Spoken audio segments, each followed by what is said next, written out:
Bueno, gracias Lemuel por la invitación. Álvaro, ¿me puedes poner lo que te pedí, el pedacito de la canción?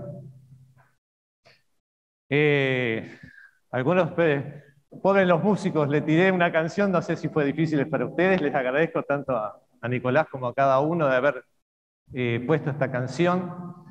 Importante, ¿por qué? Porque trata un poquito el tema que voy a repasar solamente una parte de la canción que dice: te fuiste separando despacio de todos,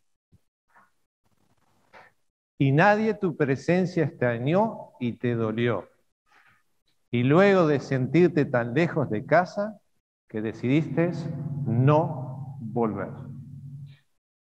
El tema que voy a tratar hoy no es un poco difícil, no me quiero meter tampoco en el terreno de unas hermanas que están en el grupo de ayuda de supervivencia al suicida, pero voy a hablar de los suicidas de la fe. Y bueno, ¿cómo que suicidas de la fe? ¿Existen? Sí, existen. Pero para tratar este tema lo vamos a desarrollar con dos ejemplos. Primero, el último apóstol de la lista. Así que el que recuerde el último apóstol ya sabe quién voy a hablar. Y el otro punto, el otro ejemplo es la parábola del Padre amoroso. No le puse el título conocido, sino le puse el Padre amoroso. Entonces nos vamos a referir en primera instancia a alguien controversial, Judas Iscariote. Se nombra, está en la Biblia, pero de lo feo vamos a sacar un mensaje para nosotros. Parece que es feo, un traidor, pero parece que dentro de lo feo hay algo para que nosotros podamos aprender. ¿Por qué hablar de él? Primero porque cometió el suicidio en forma física, pero también porque describe cómo él llegó a ese punto. Si uno lee la Biblia, lo va a entender. Y como colorario, sea, lo único que sabemos de él es que es hijo de Judas Iscariote, según Juan 12:4, pero no hay antecedentes como los otros apóstoles, porque tenemos un publicano, tenemos pescadores, tenemos una lista que sabemos qué tenían de trabajo, pero de él no sabemos nada, solamente que era hijo de Simón Iscariote. Para tratar este tema, ¿cómo vamos a entender cómo suicidamos nuestra fe en los aspectos? Primero, los factores de riesgo. Tenemos que decir, ¿cómo es que Enrique se va a meter en este tema? Les voy a decir, nunca dejé de estudiar y nunca dejé de interesarme. Y como los suicidios aumentan mucho en nuestro país, me llama la atención. Entonces hay un curso de la OPS vía internet y lo estuve haciendo para interiorizarme el tema, y no para interiorizarme y quedarme ahí, sino para interiorizarme para después salir a ayudar. O sea, no lo voy a hacer ahora porque estoy trabajando, pero como quedan poquitos años para jubilarme, ahí sí después me voy a poner a trabajar sobre ese tema y tratar a la gente salga. Entonces hay factores de riesgo, aquello que nos lleva a la situación, pero hay factores de protección que nos pueden sacar del lugar. Pero también, ¿cuál es la palabra que más se ve en las personas suicidas cuando se le hace el diagnóstico o la anamnesis? Falta de esperanza. No existe la esperanza para ellos. Entonces, mirémonos a nosotros cuando pasan esas cosas. Y también vamos a ver cómo salir. Por eso dije que el mensaje va a ser de esperanza, porque no les debe ser lo feo, sino hay una salida. Y es muy claro. Entonces vamos a mirar a este Judas Iscariote, sus factores de riesgo. Posiblemente tuviera antecedentes familiares, algún abandono, algún maltrato, pero sí hubo algo que es bien claro y se ve en la Biblia: hay una ruptura sentimental, pero no con una persona, sino parece con todo el mundo. ¿Por qué? Vamos a estudiarlo. Factor de riesgo número 1. Juan, capítulo 12, versículo 1 al 6. Aquel que lo quiere buscar, lo puede buscar. Yo voy a empezar a relatar. En este paso, María lleva un frasco de nardo puro y ¿qué hace? Lo quiebra a los pies de Jesús, enjuga los pies de Jesús con su cabello. Y el primer factor de riesgo de Judas, ¿cuál es? Veamos lo que dijo. ¿por qué no fue este perfume vendido en 300 denarios y darlo a los pobres? Queja. Factor de riesgo de todas las iglesias, la queja. Cuidado. Quejarse es lindo, pero cuidado cuando la queja empieza a anclarse en otras cosas. Cuidado. En Judas fue su factor de riesgo. Se quejaba. Despreocupado de los otros, y lo podemos ver ahí en el versículo 6 de Juan 12. Pero esto dijo, no porque se cuidara de los pobres, y me encanta lo que dice la palabra no, no tenía cuidado, no le importaban los pobres. Cuidado cuando no nos importa el hermano que está al lado. Cuidado, atención, porque ahí sí vamos a estar como la canción. Dejamos que se aleje la persona y no vamos en busca de ella. O nos alejamos nosotros y nadie va en busca, porque nadie se entera. Después dice de él, otro factor de riesgo era ladrón. Bien clásico, en el versículo está calificado, ladrón. Pregúntese, esto es una pregunta personal, retórica. ¿En qué cosas usted le roba al Señor? Recordemos que hay unos versículos en Malaquías y por ahí que dice, traer los diezmos al alfolí, pero antes habla de qué, de que eran ladrones el pueblo contra lo que era el diezmo. Cuidado, no estoy hablando del diezmo, hay otras cosas en las que podemos ser ladrones. Puede ser el tiempo, puede ser el don que tienes y que todavía no lo quieres usar. Estás robando al Señor la oportunidad de usarte como elemento de ayuda. Paso de alejarse del Señor. Ambicioso. En Mateo capítulo 26, 14 y 15, ¿qué hizo? Fue a los principales sacerdotes y les dijo, ¿qué me queréis dar y yo os lo entregaré a Jesús? O sea, acá empieza la traición. Y le asignaron 30 piezas de plata. Ambicioso. Hay muchas cosas, no solamente el dinero. La ambición está en todos lados. Y el diablo es un elegante personaje que sabe cómo tratar la ambición en las personas y arrastrarla. Cuidado, tengamos principal atención. No sea un factor de riesgo en nuestra fe. También era obsecuente. ¿Qué quiere decir obsecuente? Lo voy a aclarar porque no todos tienen el diccionario Manion, pero es alguien que se pone sumiso debajo de otra persona o de una norma, en forma irrestricta, le entrega todo. Como lo hizo Judas, cuando dice, fue a los principales sacerdotes para entregárselo. Se puso bajo la autoridad de los sacerdotes y ancianos y bajo la autoridad de la ley que decían los sacerdotes y ancianos. No bajo las enseñanzas de Jesús, el extremo opuesto. También buscó el primer lugar o la preeminencia. ¿Por qué? Cuando entregó al Señor Jesús, ¿dónde iba él? ¿Atrás de la turba o adelante? Fue el primero. Recuerden que fue el que le besó viendo la señal. Entonces, estos son los factores de riesgo. Y uno dice, ¿cómo que estas cosas pueden pasar en la vida de los creyentes? Sí, hay cosas que pueden pasar. Pero también tuvo sus factores de protección, cosas con las cuales podía haber usado para protegerse y no caer en esto. Primera cosa, ¿qué es los factores de protección? Afecto, contención o la ayuda profesional si es necesaria. Fue elegido entre los 12. ¿Sí o no? Primer factor de protección, no era cualquier persona. El mismo Señor Jesús lo eligió para estar ahí. Se podía haber dicho, no, ¿cómo lo voy a traicionar si Él me eligió? ¿Cuántas personas a veces se apartan del Señor? Cuidado. Y saben lo que dice esta palabra. Una cosa es saberla y otra cosa es vivirla. Le voy a hacer una cita de un escritor uruguayo que decía, a los estudiantes hay que sacarles el libro de abajo de las axilas y ponérselo en la cabeza. Porque decía que por acá, por ósmosis, abajo no se puede aprender nada. Hay que hacerlo entrar. La Biblia es igual. Si la tengo abajo del brazo es una cosa, pero si yo la voy entrando en mi cabeza, hace la diferencia. Y aquí la palabra de Dios también nos habla de cuál fue otro factor de protección. No solamente lo eligió, ¿qué hizo? Le dio autoridad para echar espíritus inmundos, para sanar enfermedades y toda dolencia. No solamente lo eligió, le dio un don muy específico. Recuerden que ellos salieron de 2 en 2 haciendo esto por todo Israel.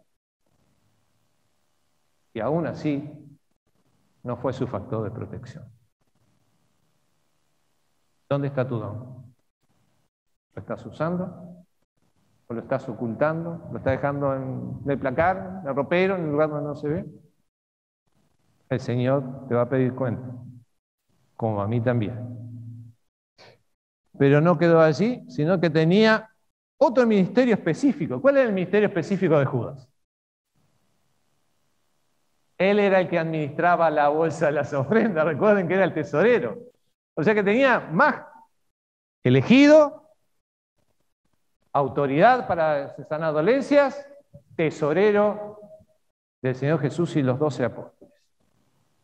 Tampoco fue algo que lo ayudó. Y otra cosa, desde que fue elegido, siempre estuvo cerca de Jesús, exceptuando cuando fue a traicionarlo, cuando fue a buscar la turba para traerla para apresar al Señor, o cuando salieron de 2 en 2. Y esclarezco, digo, estuvo cerca, no al lado. Hay diferencia. Una cosa, yo puedo estar cerca de Jesús, y otra es al lado de Jesús. Entonces, ante esto le vino la falta de esperanza. ¿Cómo lo vemos?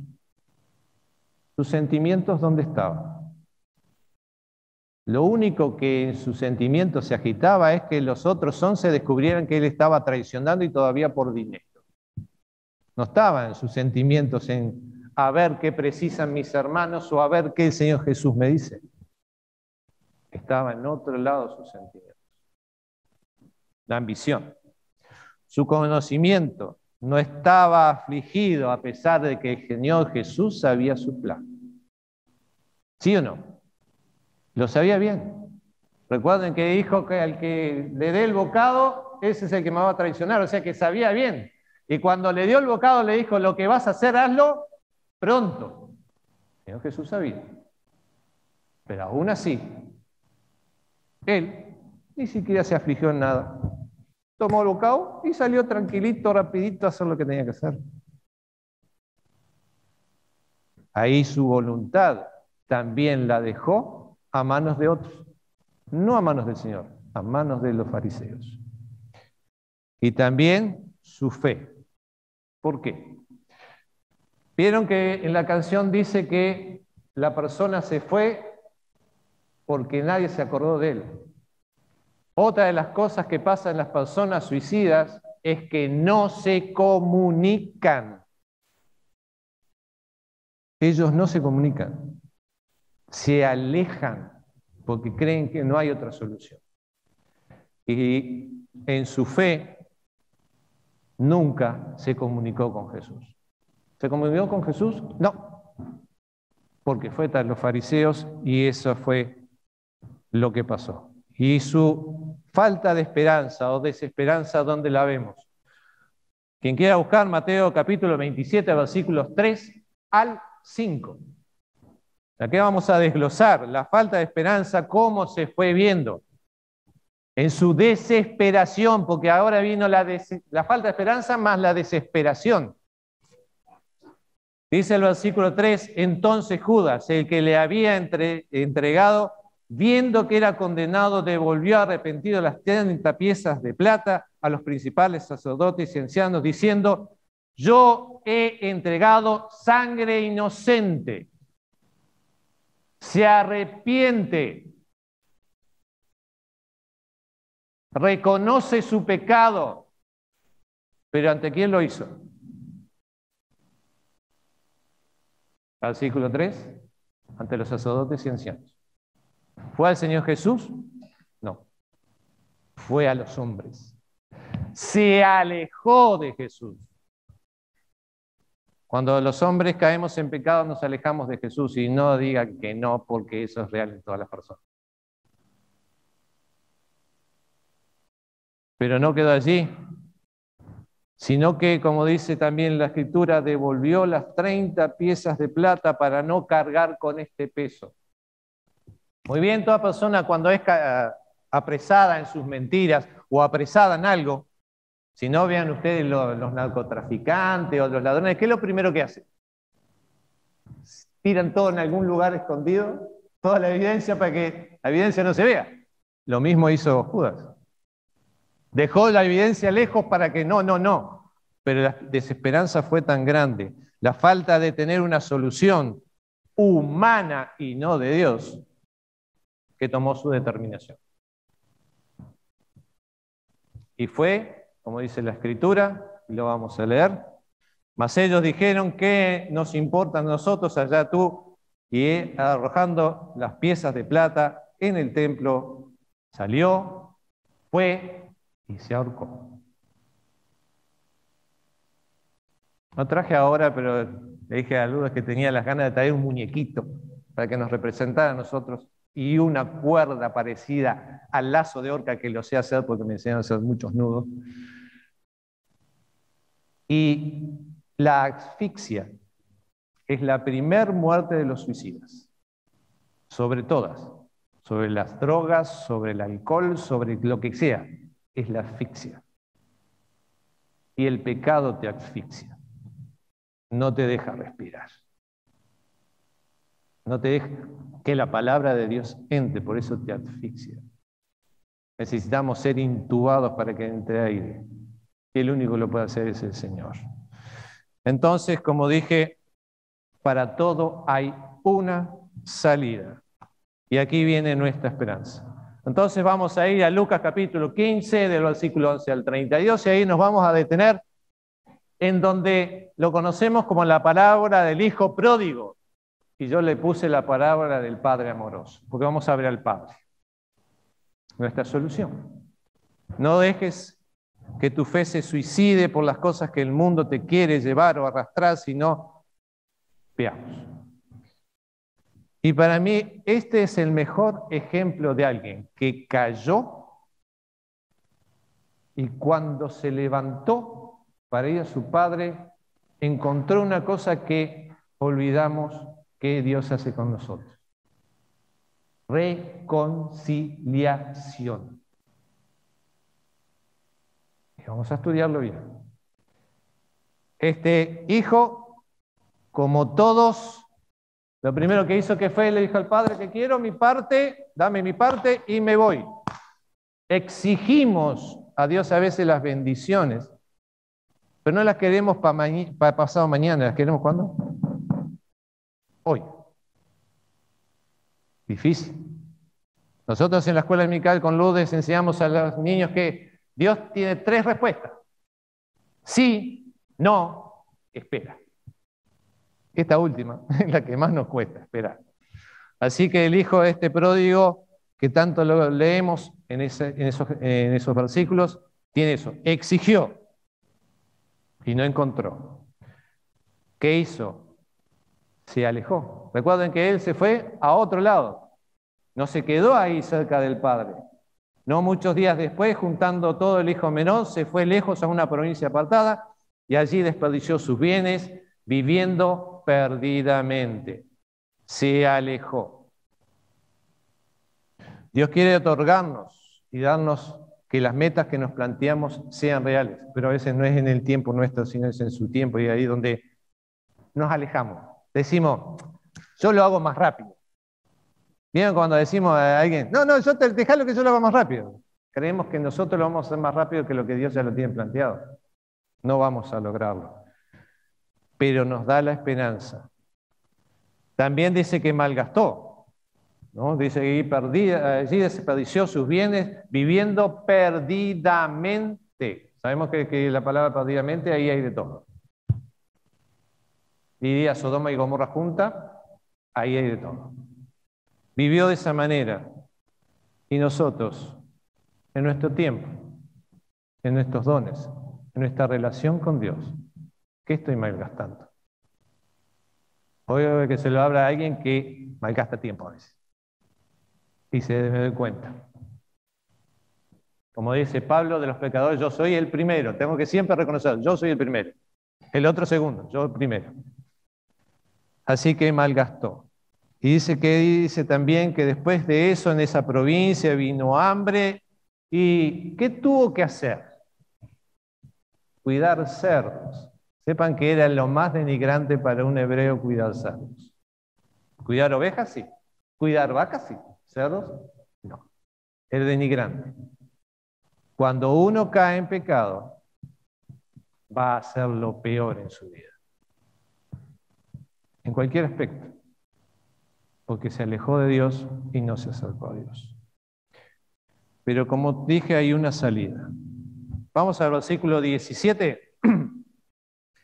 Dice así la Escritura. Y volviendo en sí. No es la nota musical, la última, séptima nota musical que tocan los músicos en la escala, sino volviendo en su persona. El pecado llega a tal punto y Satanás lo que hace en nuestra vida es a tal punto que hace que neguemos nuestra persona, nuestra forma de ser. A ese punto el pecado nos lleva. Entonces dice que volviendo en sí, ¿cuántos jornaleros en casa de mi padre tienen abundancia de pan y yo aquí perezco de hambre? Es lindo ver a las hermanitas ancianas cuando hablan del Señor y muchas veces las oraciones, escucharlas. Es lindo porque hay una relación muy importante. Hay una afinidad, pero esa afinidad no es solamente las ancianas porque tienen tiempo, sino también usted joven. No importa, tenga 8 años o tenga 90. La relación con Dios tiene que ser íntima. Entonces allí vemos que volvió en sí, se dio cuenta de su hambre y ¿qué dijo? ¿Se quedó quieto? Me doy cuenta, está. ¿Alcanza? Versículo 18. Me levantaré e iré a mi padre y le diré, Padre, he pecado contra el cielo y contra ti. Y hay 2 cosas que destacar. Primero, se levanta. Segundo, sabe lo que tiene que hacer. Y tercero, cuando dice que pecó, ¿qué dice primero? El cielo. O sea, primero es contra Dios y después contra los hombres. Primera cosa que tenemos que darnos cuenta nosotros también como creyentes. Y salir, si es que queremos no suicidar nuestra fe. Confesar. Otra cosa que debemos aprender a hacer, confesar nuestros pecados. Porque veamos lo que dice el versículo 19. No solamente decirle que he pecado, sino que dijo, ya no soy digno de ser llamado tu hijo, hazme como a uno de tus jornaleros. ¿Sí? Cuando caemos no nos importa mientras estemos cerca de Jesús. Pero lo que Dios quiere es confesión. ¿Qué dice 1 Juan 1:9? Si confesamos nuestros pecados, Él es fiel y justo. Tenemos 2 condiciones que tiene. Qué lindo acercarse, darnos cuenta que tenemos así, fiel y justo, ¿para qué? Perdonar nuestros pecados y limpiarnos de todo mal. No solo perdonarnos, que en la versión hebrea la palabra perdonarnos, no tengo acá algo para tirar, es como que agarra el pecado nuestro y para atrás. No lo ve más, no está. No existe para Dios el momento que uno le pide perdón. Y no solamente perdona, lo olvida, sino que lo borra. Entonces, ¿qué encuentra este hijo? Usted póngase en el lugar del hijo pródigo y veamos lo que encuentra.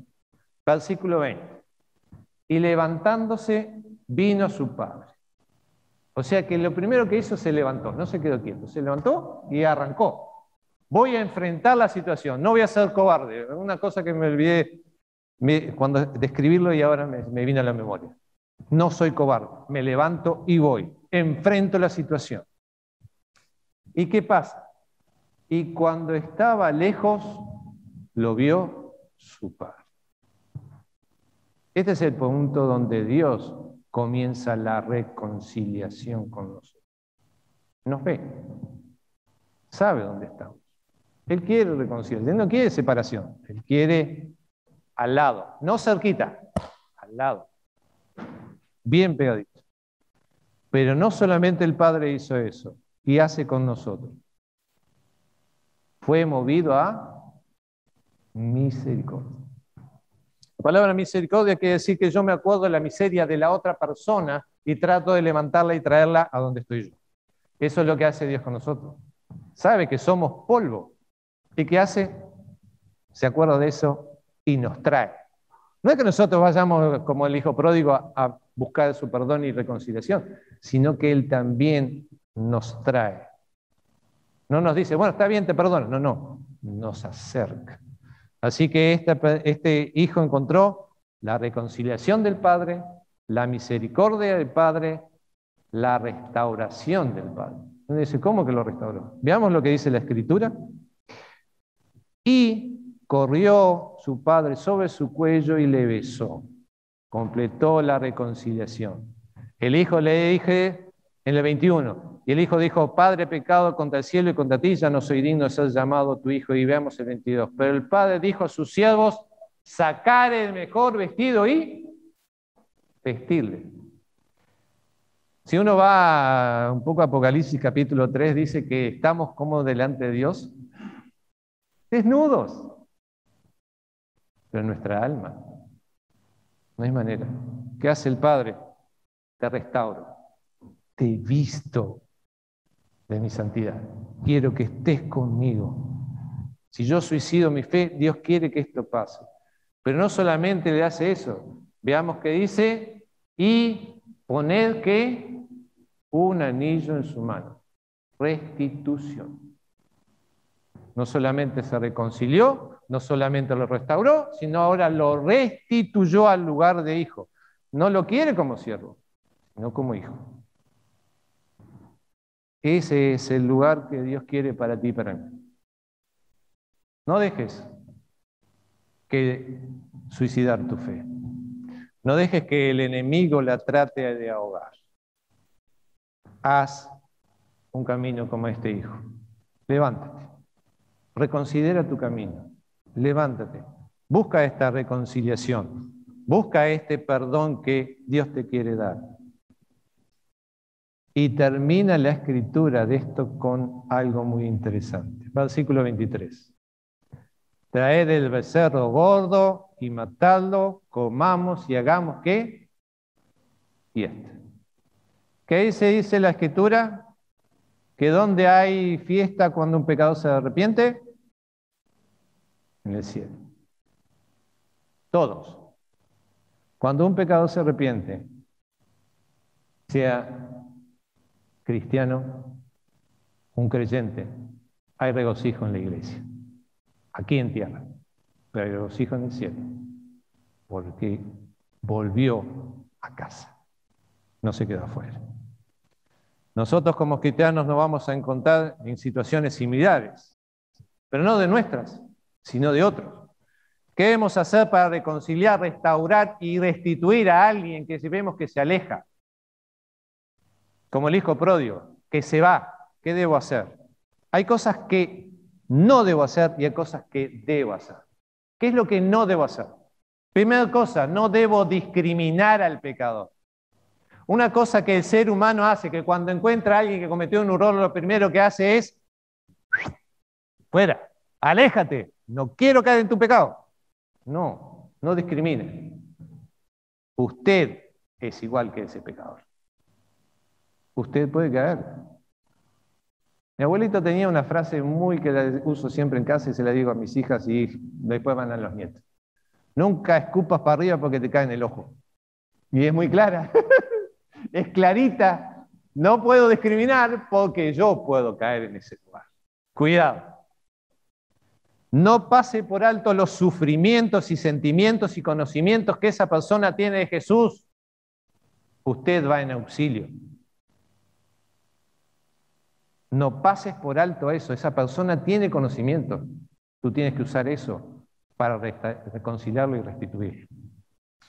No tomes decisiones en nombre de ellas ni impongas tus percepciones de cómo cambiar el camino.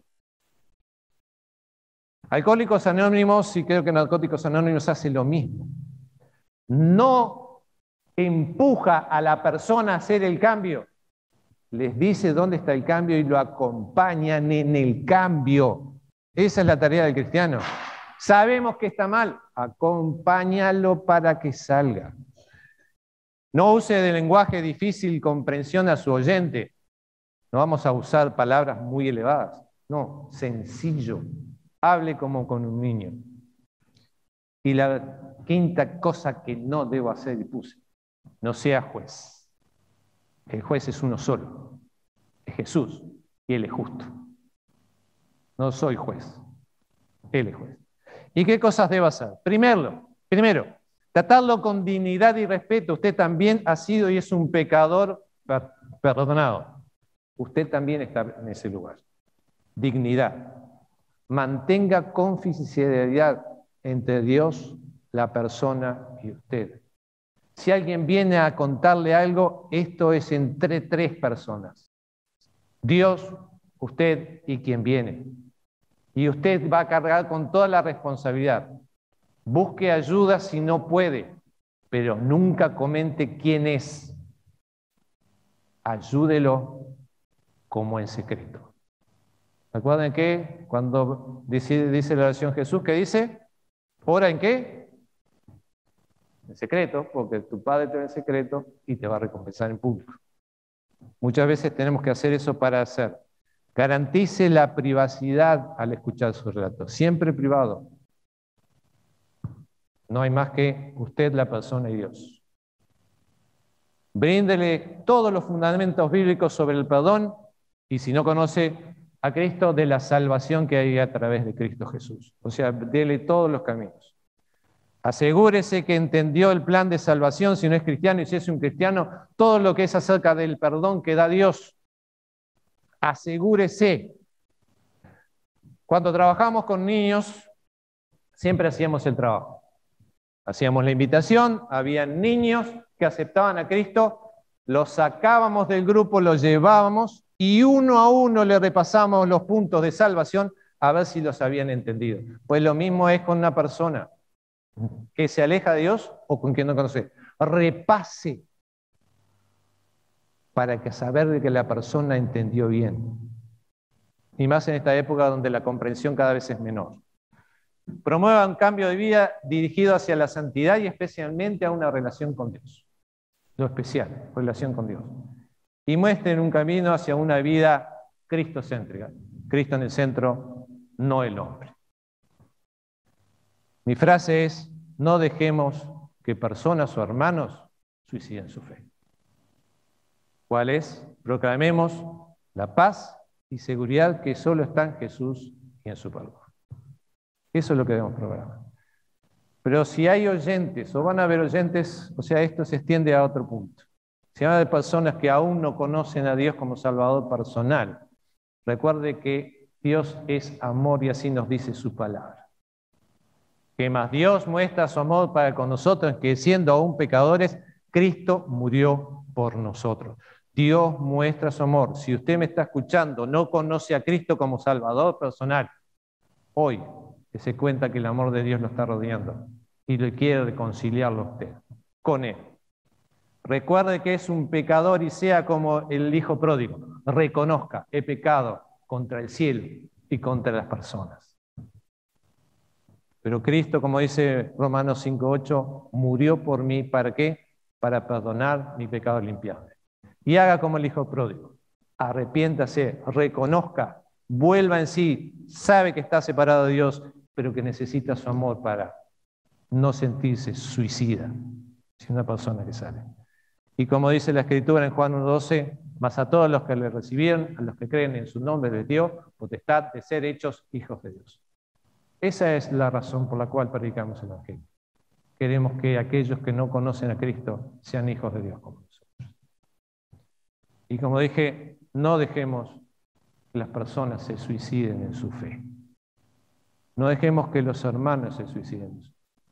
La canción que cantaron al final es de Lily Goodman, Vuelve a casa, y la puse especialmente porque es este relato bien claro de lo que yo quiero dejarles a ustedes. Miren a los costados. Hay hermanos que de repente se deben estar suicidando y no se dan cuenta. Pero si usted tiene el ojo abierto por parte de Dios, vaya a auxiliar. Necesita. Porque nos alejamos y nos perdemos. Recuerden la parábola de la oveja perdida.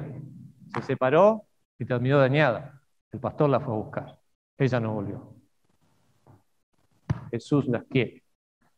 Que todo el redil esté unido. Muy bien. Espero que el Señor les haya hablado y que tengamos esto en nuestra mente. Ayudar a aquel que necesita en su fe. Oremos. Amado Padre Celestial, te agradecemos, Señor, por esta mañana haber estado en tu casa abriendo tu palabra. Gracias por mostrarnos ese camino amoroso que tú tienes para aquellos que somos tus hijos y para quienes no conocen a Cristo como Salvador personal. La reconciliación, el que reciban la misericordia, el que tú los quieres restaurar y restituir y darles el poder de ser hijos de Dios, aquel que aún no te conoce, y haya gozo no solamente en la iglesia en la tierra, sino en el cielo, como nos dice tu palabra. Gracias, Padre Celestial, por ello, y rogamos para que tú nos abras el entendimiento a ir adelante y ayudar a aquel que necesite en su salvación o en su restauración en la vida con Cristo. Pedimos esto en el nombre de Jesús. Amén.